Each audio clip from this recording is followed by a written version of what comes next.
কোন নির্দিষ্ট সময়সীমা উল্লেখ না করে প্রশাসক নিয়োগ দেওয়াটা আমরা মনে করি এটা একই সাথে অগণতান্ত্রিক এবং একই সাথে এটা লেভেল প্লেইং ফিল্ডকে নষ্ট করে। আমরা যখন দেখলাম যে প্রশাসকের নিয়োগের প্রজ্ঞাপনে নির্দিষ্ট কোনো সময়ের উল্লেখ নেই এবং আমরা শুনলাম যে যিনি স্থানীয় সরকার মন্ত্রী আছেন তিনি একটি প্রশ্নের উত্তরে বলছিলেন যে সিটি কর্পোরেশনগুলোর মেয়াদ শেষ হলে নির্বাচনের বিষয়ে ভাবা হবে।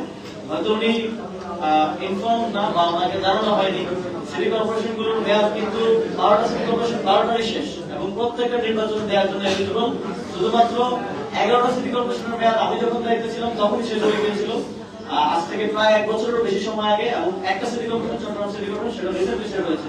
সুতরাং প্রত্যেকটা সিটি কর্পোরেশন নির্বাচন দেওয়ার জন্য উপযুক্ত। এমন সময় নির্বাচন না দিয়ে কোন নির্দিষ্ট সময়সীমা উল্লেখ না করে প্রশাসক নিয়োগ দেওয়াটা আমরা মনে করি এটা একই সাথে অগণতান্ত্রিক এবং একই সাথে এটা লেভেল প্লেইং ফিল্ডকে নষ্ট করবে। যে প্রশাসক হচ্ছে সে যদি প্রশাসকের পদে থেকে নির্বাচন করে অথবা তার দলের কাউকে সহযোগিতা করে তাহলে অন্যদের জন্য নির্বাচন করাটা কঠিন হয়ে যাবে এবং সেখানে বসে থেকে নির্বাচন করে আমরা দেখেছি বিএনপি সবসময় বলে এসেছে যে তারা তত্ত্বাবধায়ক সরকার অধীনে নির্বাচন চায়, তারা দলীয় সরকার অধীনে নির্বাচন চায় না। কিন্তু এটাও একই অবস্থায় হয়ে যাচ্ছে, দলীয় লোক চেয়ারে বসে থাকা অবস্থায় নির্বাচনটা এক ধরনের নিরপেক্ষ নির্বাচন হওয়ার সম্ভাবনাটা এখানে কমে যায়।